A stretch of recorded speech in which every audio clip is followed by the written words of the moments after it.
What's next for markets?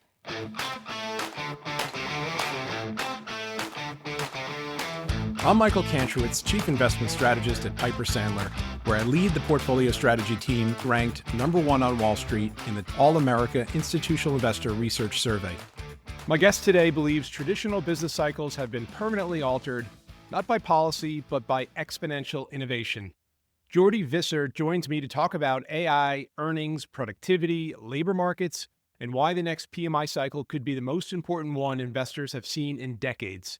We cover why AI isn't a bubble, why earnings matter more than price, and how market leadership may be on the verge of a major shift. Let's jump in.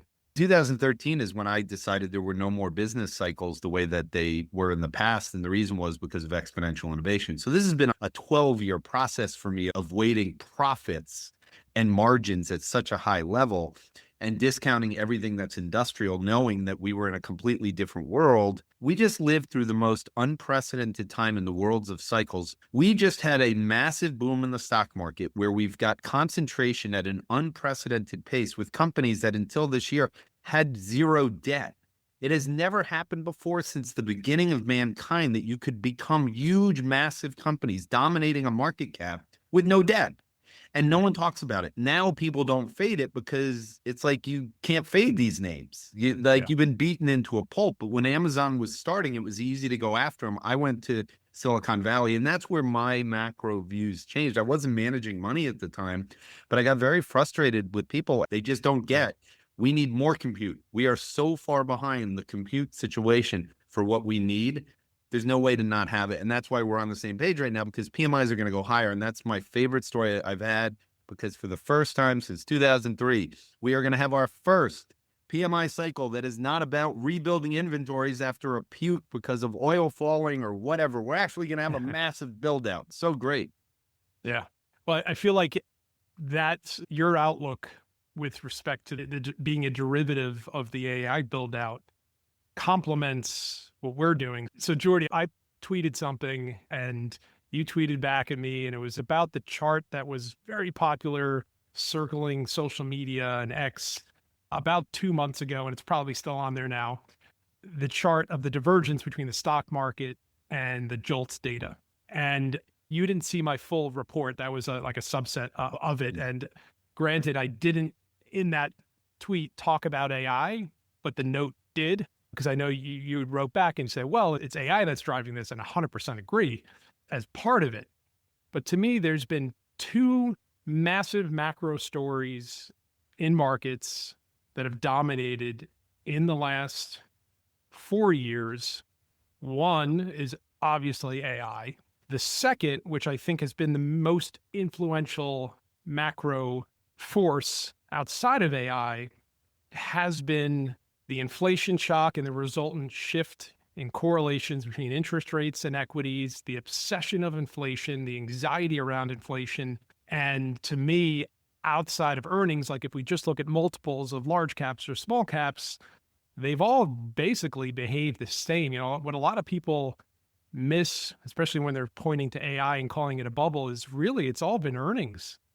NVIDIA's probably at the lowest valuation in 3 or 4 years. The Mag 7 as a group has seen multiple compression in the last 2.5 years. Whereas other parts of the market, small caps, have actually seen more, while their PEs are lower, they've seen more multiple expansion because there was no earnings. So maybe we can use that as a jumping off point. And so what's your response to that? I see you nodding your head. I'm curious because to me, that's what I've been focusing on. Because to me, it's like the AI stories here. And I agree, we're not in a bubble. I see the reasons that it's going to continue and broaden out. Outside of that, to me, what I've been very focused on is I've had the view that a weakening labor market is bullish because it reduces inflation anxiety at a time where, for the first time in 30 years, there's tremendous inflation anxiety. Rates are going higher anxiety. And so I've seen rising unemployment as a bullish narrative or bullish development, especially getting towards a place where things could broaden out outside of AI. And I see that as a very high potential in 2026, and perhaps it collides or joins what you've been talking about and focused on with respect to AI. So I'm trying to figure out how we can connect these dots, and perhaps maybe things will be stronger than I'm even expecting. Let's go back to what you said at the very beginning. I very seldom respond to anyone on X or go through it, but because we know each other, we like each other, I wanted to say that I disagreed, but I didn't disagree with necessarily what you wrote. I disagreed with your take on the stocks. What I had done in my videos and what I'll still say is the correct chart to look at is not the stock performance, it is the earnings per share performance. So earnings per Yeah. share has gone higher, and you can have earnings go higher, but the S&P go down. It doesn't happen too often, but you can have that. My argument was that productivity was expanding, and you don't see it as much in the economy. And that's because GDP is a horrible statistic for intangibles. And so they always have to revise it later up. In these times of exponential innovation, it happened throughout the 90s after the internet boom, and it happened again in the 2010 period once the mobile stuff started to take in. So on the one side, I definitely think people underestimate the power that is coming from this switch. And my whole take and argument, and it's funny that you start here because the video that I'll do this week is I just got off listening to 3 podcasts or watching 3 things today. One with Demis Hassabis from Google DeepMind, one with Mustafa Suleyman from Microsoft, and then Jim Chanos. So that's a which one of these does not fit with the others moment. But no, I like to listen. Jim doesn't do a lot of interviews. He's a very smart guy.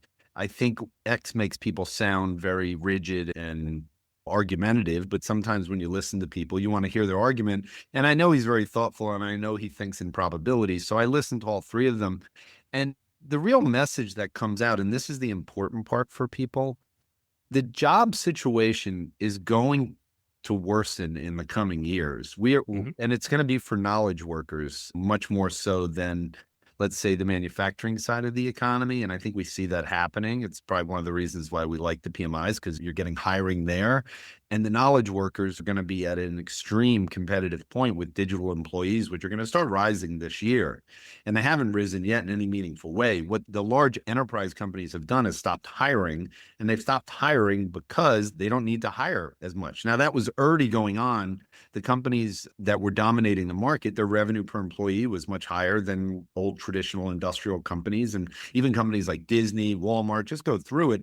Revenue per employee at the software companies was enormous because they were already getting the benefits. So that was the argument I've had in terms of the earnings per share versus the jolts. The reason it's correlated is because we really have reached a point where if they don't hire people, that directly goes into earnings per share. And more importantly, when you start getting into the transition that's about to happen, where you will have job replacement, operating leverage on top of this, I've called this QE for the mind. Like, you're going to see an explosion in profit margins and earnings for companies as they're able to replace people with digital employees, because the cost benefit is dramatically, and you're much better off from a business doing it at the expense line than you are hiring more people as revenue goes higher and trying to be efficient.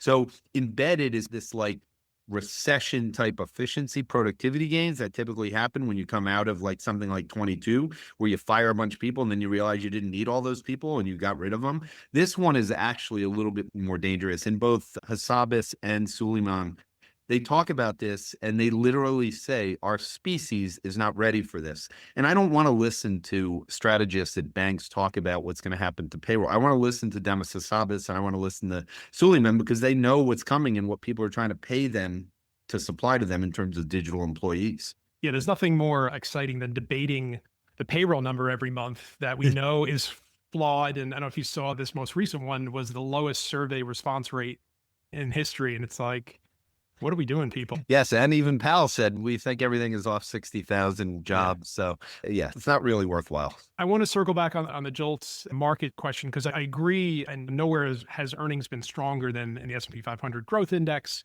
But I guess my response to you to support my point that lower inflation, lower rates, whether it's because oil prices are down or the employment data has softened, has been a big positive, more so for some stocks than others, but it's been a macro positive for the market. And so even looking at small caps where the earnings have been down 3 consecutive years, of course, they haven't performed as well as large caps, but because of the same multiple expansion that they enjoyed from the lows in the market in 2022, I would argue that's been, for the index, even probably more important than AI.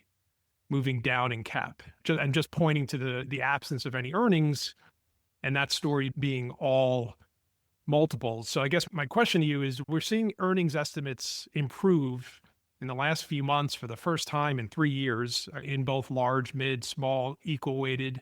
Do you think part of that, you think that's the reflection of estimates because improving because the Fed's cutting and the big beautiful bill, or are you seeing companies in smaller cap actually start to talk about productivity gains using AI?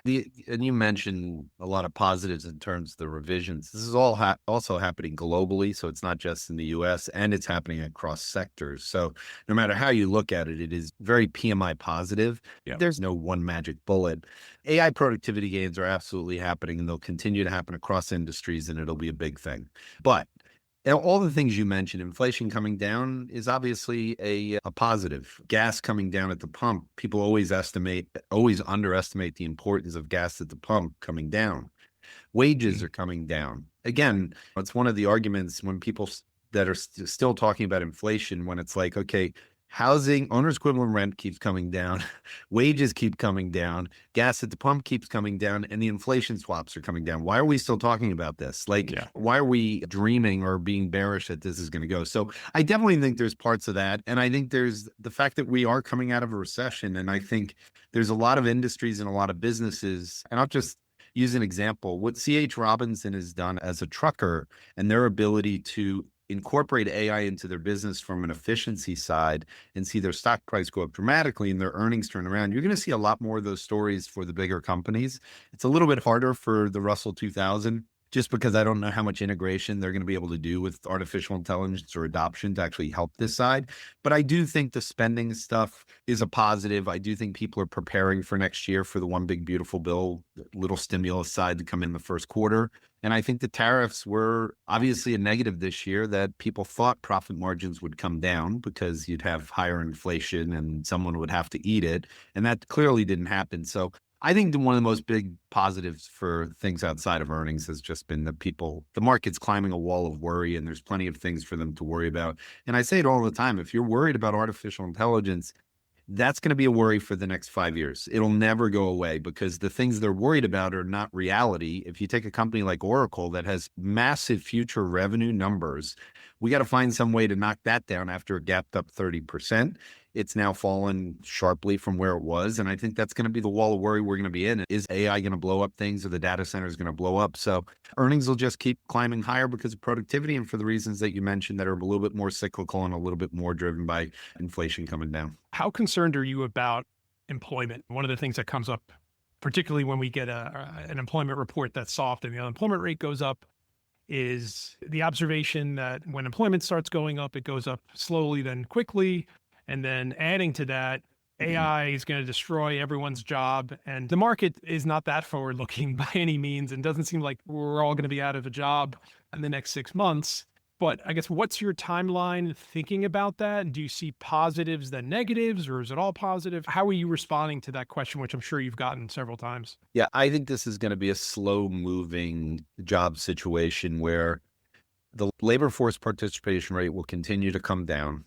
It'll come down for a variety of reasons, but one of them is the fact that if stocks are going higher, then a lot of people two people don't need to work. If they're getting the balance sheet side, and this is another part that people on the economy have had a really hard time with over the last decade, which is the balance sheet matters, particularly when people get older and they don't need to work. So if you're in your 50s and you get to retire 15 years earlier because you have $2 million saved up, and one person decides to work and the other one stays home or does something else, that takes someone out of the labor force. And I think the wealth effect has had a big impact on it. So when I talk to people, I tell them there's zero chance in my mind that we're going to see this AI cliff where all of a sudden everyone's out of work.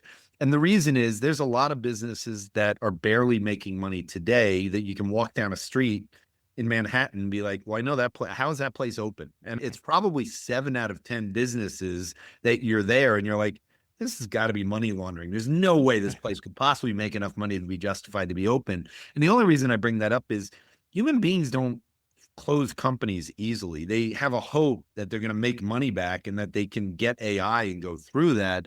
And so rather than everyone act like it's a completely profitable, adoptable world and everyone has all this infinite money to just bring AI in. It's not that easy. As someone who spends a good double-digit hours a day, and I genuinely mean that. I use it at least 10 hours a day every day, not for the entire time, but over the 10 hours, just like we try to make sure we get 250 steps at least minimum every hour. I use it for everything, just like I would Alexa if she worked well and will in the future. So I just think people are making broad swipe. And then if you take it further, we're not replacing nurses anytime soon. We're not replacing manufacturing people. The humanoid stuff will not be fully deployed in a way that destroys jobs for at least another 10 years, maybe 7. And so will we lose some drivers? Yes. Autonomous driving is coming. Are AI agents coming? Yes. So people at Goldman Sachs and Morgan Stanley should be very worried that if they don't produce, it's going to be hard for them to keep their jobs. That type of stuff is going to happen, but think of it as 5 years of kind of soft labor, which, to your point, if we have jobs that are coming in at kind of 30 to 50,000 a month, and that means the Fed's going to keep cutting rates because the societal pressures are the bigger ones. It's more that people may not lose their jobs, but if they also can't double their pay and they can't move up the corporate ladder, that leads to people voting a certain way. That leads to people being angry. And I think the societal impact is a bigger impact than the actual job numbers. The political ramifications that you mentioned, that's interesting. That's not something I've really thought a lot about. There's no question. On those 2 podcasts today, both Demis Hassabis and Mustafa Suleyman used the same word. Our species is not prepared for what's coming. This is an event that is unprecedented. And I was in there preparing for my video, and I literally put in, can you compare this to the dinosaurs in the asteroid? And that's literally, I went through comparing the two, and I'm using it in there because there's no way to prepare for what's coming. People are not using artificial intelligence nearly enough. They're either scared of it or they're still talking about it like it's something that isn't worthwhile. The parents are not preparing their kids for it. The schools are not preparing their kids for it. The government's not preparing everyone for it. It's coming faster and faster every day. And it is the #1 event next year for PMIs, in my opinion. So when I talk to people about PMIs, I literally have a different view, and it's all about what's coming. And this is the acceleration right now. We've only done language the last 3 years. So everything has been about text. Now it is going to be accelerating into visual language models, VLMs, and not LLMs. And that is where it starts to interact with the physical world. The physical constraints of our world, we cannot handle what's coming. We don't have enough compute. We don't have enough copper. There's everything we don't have enough of right this second. And so we're running into the physical constraints that come with any big build out. And it's going to start next year. And it's the first synchronized upgrade cycle we will ever see in the digital economy, meaning smartphones, computers, and cars will all be upgraded this year. And so if you want to have a car that allows you to drive, to be autonomous and be able to talk to it and work in it verbally, like Alexa, you have to buy a new car. You can't do that with your current vehicle. And so people are going to want these. They're going to drive in them. They're going to be shocked. They're going to be like, whoa, my productivity can go through the roof. Your computer, your phone, all of that's going to change this year. So all of that stuff starts this year, and PMIs can go very high on the back of computers and phones and cars very quickly. Yeah, so certainly cars. It's funny. Steven and I both in 2025 bought an EV. And I didn't think I'd buy an EV anytime soon. I got a Rivian, we're hedged, and he has a Tesla. And Tesla's technology is unbelievable. I bought a Rivian. I wanted a big SUV, and I didn't want the Cybertruck. yeah, And Rivian just had their autonomy day. And actually, I literally half an hour before this, I was upgrading my software in my car because they just did a big update. yeah. They're still miles behind Tesla, but it is a game changer. It's super cool. And I know Tesla's using Grok with AI in the vehicle.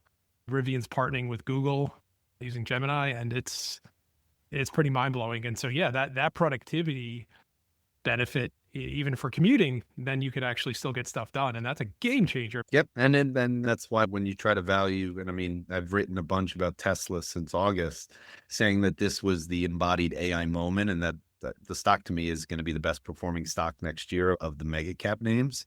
And the reason is because we're entering the beginning of embodied AI. The first thing is the robotaxi. He'll put his first robotaxi out before the end of this year in Austin with no safety driver. That's why the stock, in my opinion, is now making new all-time highs. And it is the reality that once you get into the point of thinking about embodied AI, you have to look at the TAM on these things, and humanoids become much closer because he's using a technology which most people don't fully grasp. He's using vision, pure vision. So he's not using LiDAR. The cost of Tesla's cars can go down. I own 2 Teslas now. I've owned only Teslas since 2013.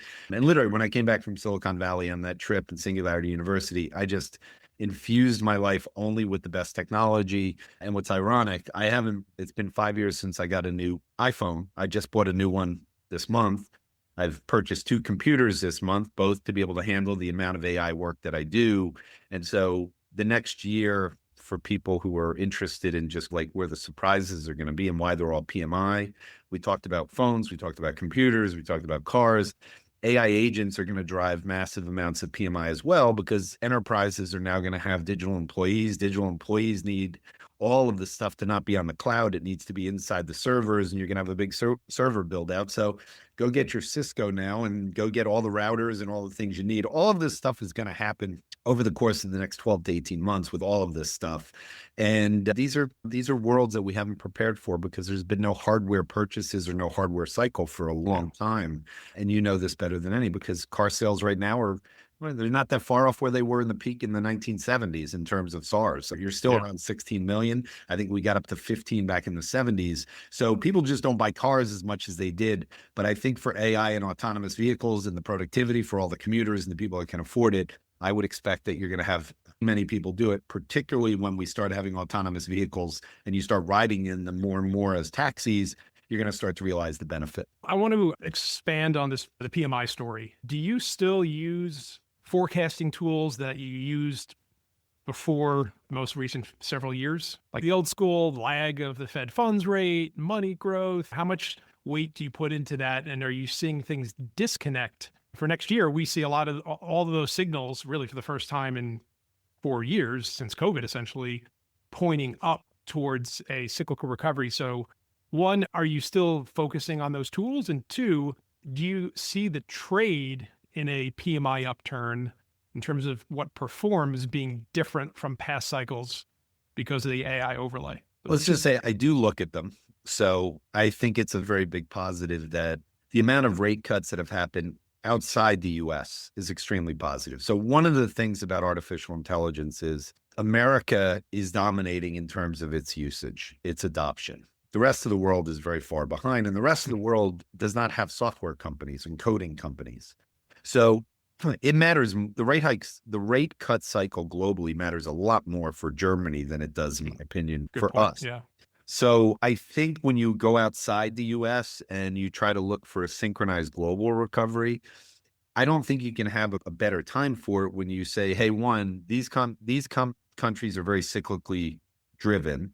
They depend a lot on some kind of economic recovery of PMIs. Like, I think one of the things that has suppressed the US PMIs to stay down at these levels is that the PMIs around the globe would stay down. It still is a trading oriented world where we still need some things from outside. So I do look at them. And I think the fact that this is an unprecedented, or at least going back to post the great financial crisis, for the amount of rate cuts that have happened around the globe, not just in the US, it's off the charts.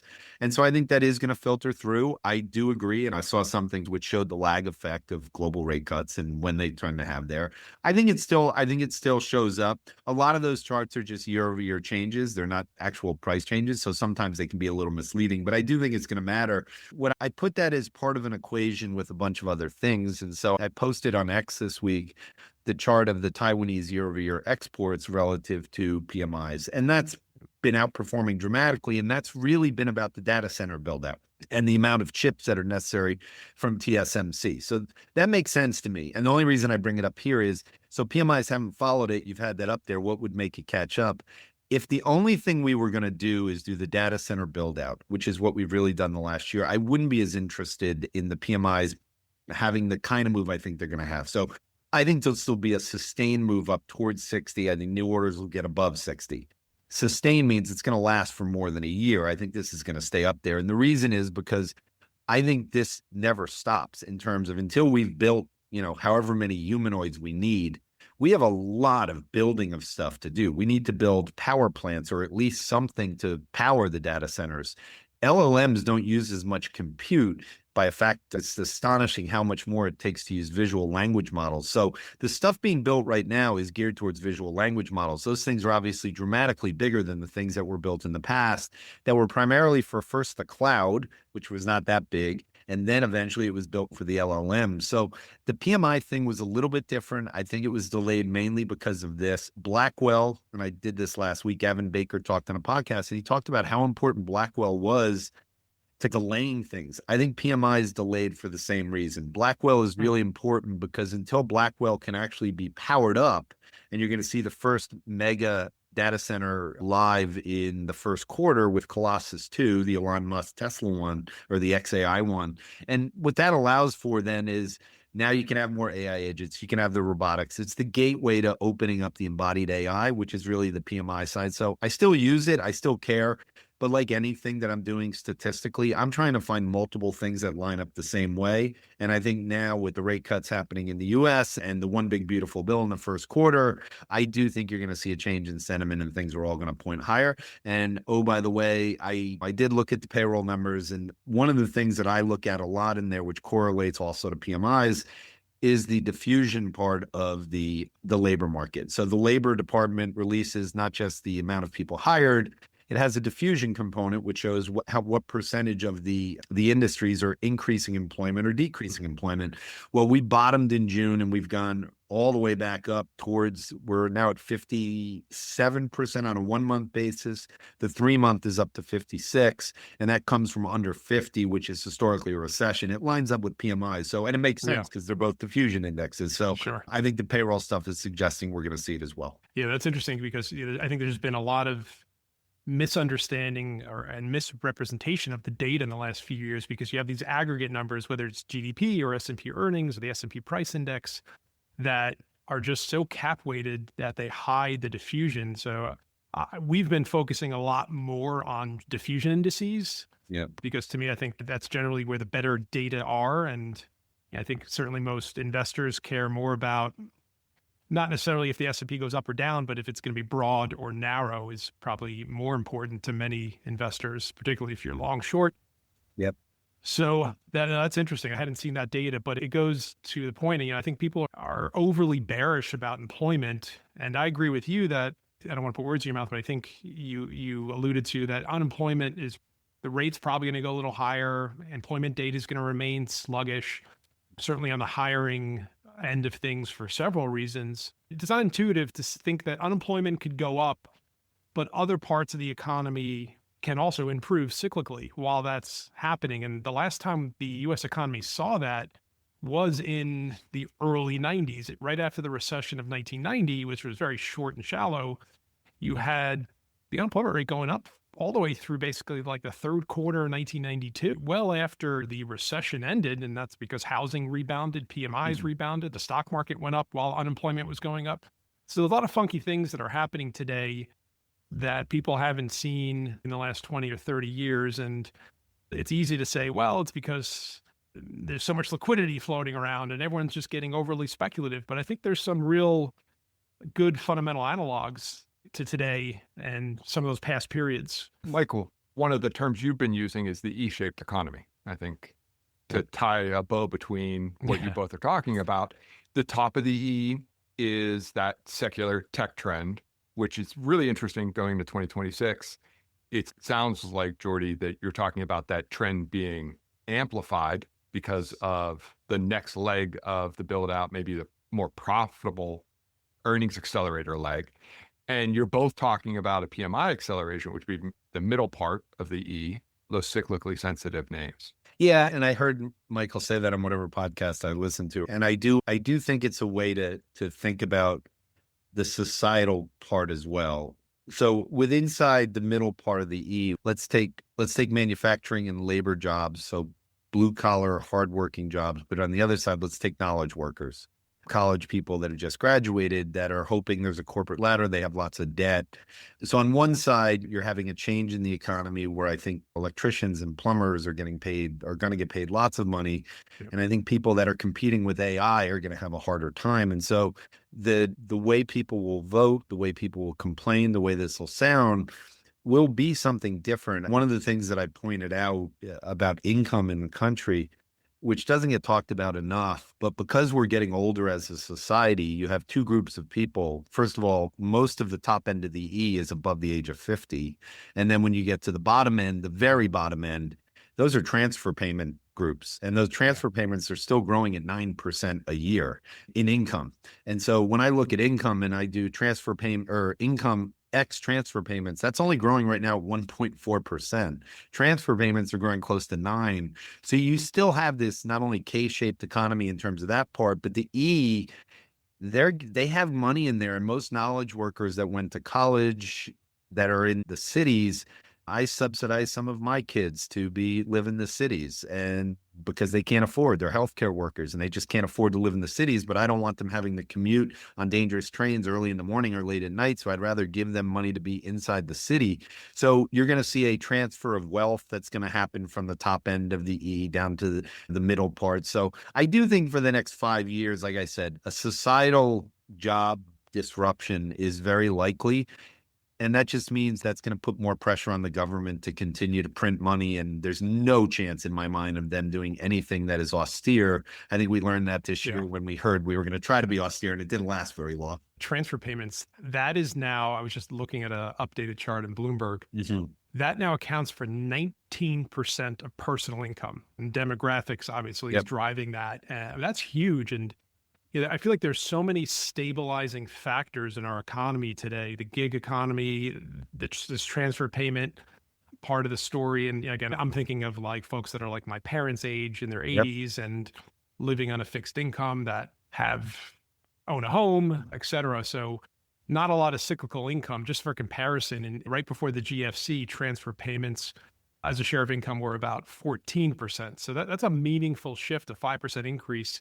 And that is the highest percentage outside of a recession. Obviously, it tends to spike during a recession, but that is enormous. And on the flip side, you got dividend income, interest income, you got personal income, which is at the historical low at 60%. We'll round it as a share of income. So yeah, it's one of the big issues secularly, and I'm curious how you think about how AI maybe helps this, is this affordability crisis that we're clearly in today, really negatively affecting both companies and consumers on the bottom edge of that K, where aside from direct policy intervention, the trickle down is the best case for any hope there. But I think about like the late 70s, early 80s, when affordability was as bad as it is today. And I'm not just talking about housing, just general affordability. You showed a chart of consumer confidence in your last podcast, highlighting how low it was and comparing to 2000, which I loved. That was a very great comp. But we've only been at those low levels, I think, 3 times in history. I think 2008 and in the late 70s.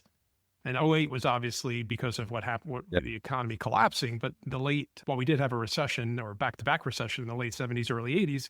Affordability was a big problem. And I've been thinking about AI, and I'm curious to hear your thought on this point, as something that could help affordability in the aggregate. And the comparison I'm making is that one of the things that I think helped the U.S. economy see broader real income gains in the 80s and 90s was the fact that we did gut our manufacturing sector in terms of employment, and we were able to then re-import cheaper goods and therefore made things more affordable. That was one of many macro positive tailwinds. But again, unfortunately, it did mean job losses, and in some cities was devastation. So do you see AI as kind of something that could, over time, help affordability?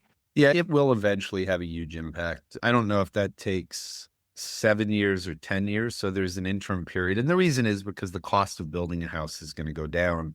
And if the cost of building a house goes down because the labor is now humanoids, your cost goes down significantly. There'll be advancements in materials. Again, this is someone who spends time believing that we're 4 or 5 years away from some form of AGI. And that just means we're going to solve a lot of materials problems. We'll have cheaper energy, all of these components that really go into the cost of a house. So if the cost of a house drops 70%, then the actual houses themselves are going to go down in value because you can build one for much cheaper. And that'll take some time, but that's one avenue. The other thing that's going to help that people don't think about gets into the crypto world, which will begin next year, which is tokenization. One of the problems we have in the country is we have a lot of people that are locked into their house because if they get out of it and they have a mortgage, they have to find a way to get a new mortgage at a new price. That's obviously hard to do in today's world. I do believe there's a solution involved with transferring mortgages or doing something. And I think the crypto world will deal with the finance side in terms of happening. But what tokenization will do is allow people to monetize liquid assets. So one of the things that's really important, and this is for all economists to think about, one of the biggest problems we've had as we've had asset inflation is when stocks go higher, real estate has typically gone higher as well. And the reason that's important is because then you have a lot of wealth that's trapped in an illiquid asset that actually can't be monetized unless you go take a loan to get it. Well, tokenization will allow you to sell off part of those assets or bring liquidity into a market. So if you want to sell a house and you have a house that's worth $1 million and you want to sell it, let's assume only 10% of buyers could afford a house at $1 million, but everyone might want to invest in that town in some kind of owning a piece of a house there. That will be what's happening. This will open up Airbnb for people. This will do all kinds of things. So I think tokenization is not understood because the money multiplier is going to go up significantly because that house may never trade value. But if you have the ability of monetizing commercial real estate in a more efficient way with more buyers, in residential real estate, in private credit, in private equity, all of those things, venture capital, they're all going to be tokenized at some point soon. And it's going to bring a lot more liquidity. It's going to bring a lot more volumes going on.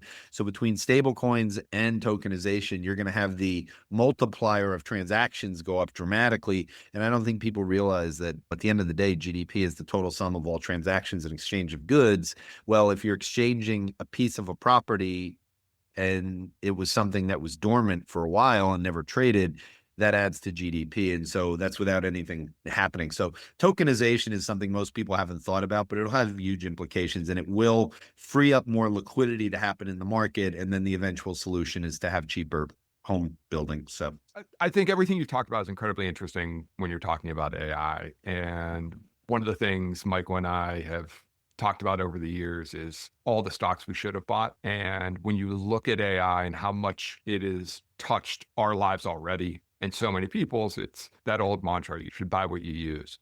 I definitely am with you on the aspects of it, but to treat this a little bit like your classic research note, what are some of the risks to the AI call? The back of the note. So when you say the risks, like there's plenty of things that I don't think are going to work out. And by 2030, I think it's insanely disruptive what's going to happen. So I'm not some uber optimist on AI. I just think we're at a stage of AI. And since we get paid to think about things for investors over the next year, 2 years, 3 years, the build out of AI compute is going to happen. There is no .com bubble, period. And I can say that just because I don't think people fully grasp, A, what happened in the .com bubble, how the companies that were putting in the fiber and taking the debt out were telecom companies, all for a world that was funding or on the belief that bandwidth would grow rapidly. And those companies that were going to use the bandwidth were startup companies funded by the VC world. And that is a web of stuff that is far different than today, where we're building out massive compute by profitable companies that are actually the users of the compute. So this is not some like tangled web. So when people draw these charts, like this is a circular relationship, I'm like, yeah, that's good. If there were 1,000 companies that were actually doing AI compute at an equal level and they were taking debt out, I think there's more risk. When you only have 5 companies that are doing this because they actually can use it and they're very profitable and they get more profitable as they go, that scenario is going to happen. And the apps, which eventually we used up all the fiber, and the reason was because we had apps, and then all those startups eventually used up all the bandwidth that was necessary. Well, in this case, those companies are going to sell the intelligence to Morgan Stanley, Goldman Sachs, Disney, every one of these other public companies who have tremendous cash flow and have tremendous cash. And more importantly, there's $120 trillion global GDP, of which $60 trillion is labor. And AI so it's going to be funded out of the $60 trillion of expenses. So everyone has the money to pay for it. It's at the expense of humans. So the first negative is societal disruption will be high. Number two, I think we've had 20+% corrections in the S&P since 2019. I think we will have many more 20% corrections. When the internet came out, we didn't have any 20% corrections except for the LTCM situation. And aside from that, we didn't have any. So from 1991, all after we came out of the recession, all the way to 2000, we had 120% correction in the S&P. It was only during 98. We've had 3 in the last 5 years. So I think the negatives are more volatility, more worries to go through. And then eventually capitalism will consume itself because AI will be run by private startup businesses and people around the world. But the main thing is, for me, I think the Mag 7 will have a hard time justifying all the expenses. They're taking tremendous debt out. The risk is rising. I don't think these companies will be the winners in the long run. So I have plenty of things that are very disruptive. And this is why I'm very focused on PMIs, and I'd rather be long global stocks than US stocks for the next couple of years. And it's worked this year, and I think it's going to work going forward. And if there's one thing that stands out this year with everything that happened, the narrative of US exceptionalism is dead and that international stocks would outperform. Well, that was the first half narrative, but now we're coming into the finish line, and then may have gotten to a fast start, but international stocks are still outperforming the S&P 500 in a year that AI has been the dominant theme. That should tell people that in a year where AI has been dominant and PMIs have stayed below 50, that the PMI sensitive countries of the world actually outperformed. And I think this is going to continue going forward. It is nice that we're on the same page, particularly from different angles. I think there's definitely a bit of overlap because in terms of the cyclical stuff, I know you and I have a lot of the same assumptions and views of the world. My experience has been that there's a lot of bearishness. It feels like the idea of a K-shaped economy, which that has been a theme of ours for 3 years. And it's just like somehow became the consensus news media headline story around the government shutdown, probably because we saw consumer sentiment get hit hard and the unemployment rate start picking up. And I think people are getting wrapped into that and a bit too bearish on things like transportation stocks and manufacturing, kind of some of the older school, old economy, if you will, names, and just not seeing anything improving down the line. And the most common thing I hear from clients is that then they're not hearing anything positive from their companies yet. And I don't know, Jordy, you've done this for a long time. How often do you hear companies get ahead of the data and ahead of the price of the market? Yeah, exactly. Not a lot of upside for them to do that. I do what AI has done for me as someone who is never a bottoms up person. It's very easy for me to do phenomenal bottoms up work using artificial intelligence. And so I do now have all kinds of tools set up that I can put any stock as their earnings come out into a custom GPT, and it'll give me the commentary after the earnings call is done. It'll compare it to the prior 3. So I can start to look for the nuances of change in something. These are all second derivative things, which are things that we believe in. It's very good to get the second derivative from an earnings commentary as someone who's a macro person. If it could be aggregated, it would be great. But like as an example, so I talked about Corning a couple weeks ago on my video. And to me, it's a fascinating story that really represents the PMI swing that's coming, which is a company that was unchanged in stock performance from 2006 to 2023. And then it basically triples or doubles or triples, over the course of the last 2 years. And if you go through the earnings commentary, the price went ahead of the actual numbers. And then the commentary really started to go until the company leader, to your point, said it's a springboard moment for Corning. And the stock was already up well over 100%. And now I'm writing pieces about it in a similar way that I did talking about Cisco at the beginning of this, which is there's certain companies which are very hardware based that did not enjoy the 2006 to 2023 period where software raged and hardware didn't. And now we're getting into a different time period. So I think the companies that I'm looking at that are saying the most positive things, they tend to be boiler makers and gas turbine makers and even Caterpillars at near all-time highs. So everything has been really towards PMI sensitive stuff, in my opinion, relative to what was expected. And when it starts to spread to transports, which is why I referenced C.H. Robinson, you've seen it with others. And I'll give you one more thing, because I think you were on this when we first met. Coming out of the great financial crisis, one of the big themes that I remember was, if you're in a serious moment where the great financial crisis destroyed the ability of home builders to survive, regional home builders, like small home builders, people that just did it for a living, they went out of business quickly, or over the period of 2010 to 2013. And then when we had a mini cycle, any mini cycle that happened in home builders, then there's only public companies that are well-funded left. And so they were the ones that benefited. So even if the housing market was great, those stocks went up. I think you're going to see the same thing in the transport market. I think we've lost a lot of transport companies over the course of the last 3 years, partly because of the rates going higher, which probably was the first blow. But then the third blow and the final one was the trade situation that happened and the tariffs. And I think that knocked a lot of them out. And so you've had all the big public companies that are there. There's just not a lot of trucking companies. And I think everyone who's going to start a trucking company in front of autonomous vehicles, it's not going to happen. But the bigger companies can be the ones to order the stuff from Tesla and actually do it. So I think you're going to see a bull market in transports and a whole lot of things that are representative of what happened with the housing crisis. But AI is going to be the driving factor coming out that's going to spearhead some of these. Sounds like next year the golden goose is going to be finding those stocks that are benefiting from both a traditional economic cyclical broadening from lower rates, lower oil, and that have exposure to the AI build out. Seems like you get double dose of positive economic momentum.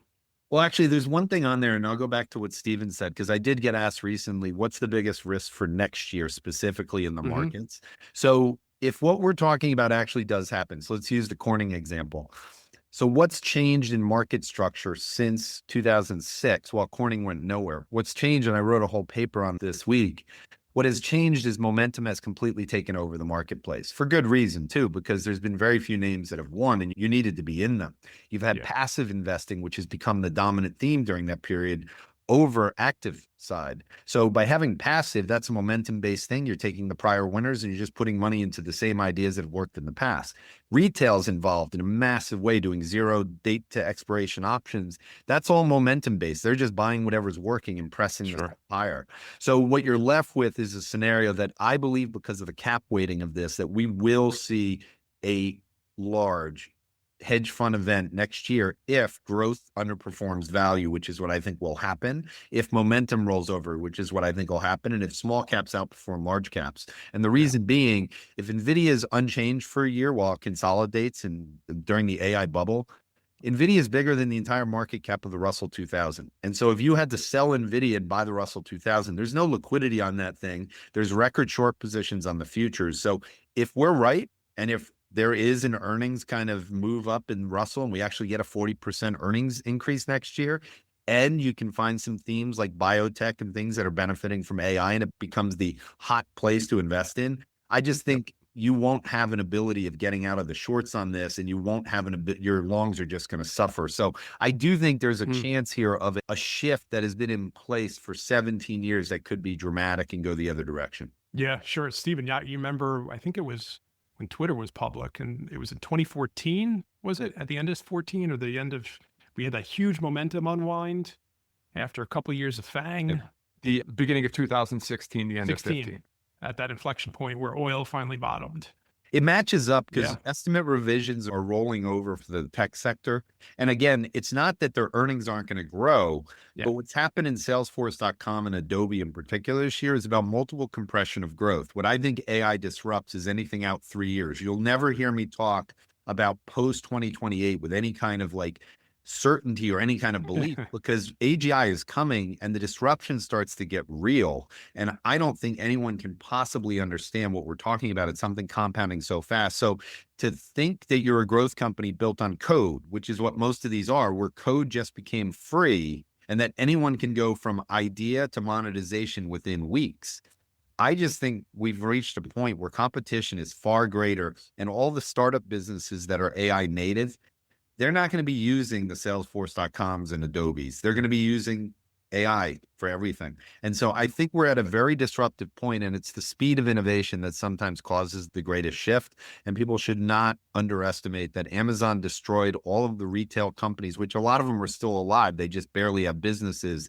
I think you're going to see a similar like questioning on a lot of growth companies that have been dominating their very high multiples. And I think we've already started to see that. A lot of the same companies in that FANG trade is in the Mag 7 trade today. But I'll leave Tesla out of it. I'm very high on Tesla. Jordy, thank you so much for spending an hour with us on the podcast. I've been looking forward to this conversation for a long time, and we bounced around quite a bit, but there's plenty to digest. So big thank you, and I look forward to revisiting some of these themes in 2026. We hope you enjoyed today's episode of What's Next for Markets. You can subscribe to the show on Apple, Spotify, YouTube, or wherever you get your podcasts. Be sure to follow Michael on X at Michael Cantro. If you like the show, please let us know by leaving a positive review. The preceding commentary is not financial advice. You should always seek appropriate financial advice from a professional financial advisor in your state. You should not consider this as a substitute for these services. Piper Sandler does and seeks to do business with companies covered in its research commentary or coverage. As a result, investors should be aware that the firm may have a conflict of interest that could affect the objectivity of this commentary. Investors should consider this commentary as only a single factor in making their investment decisions. For full disclosure information, visit www.pipersandler.com/researchdisclosures.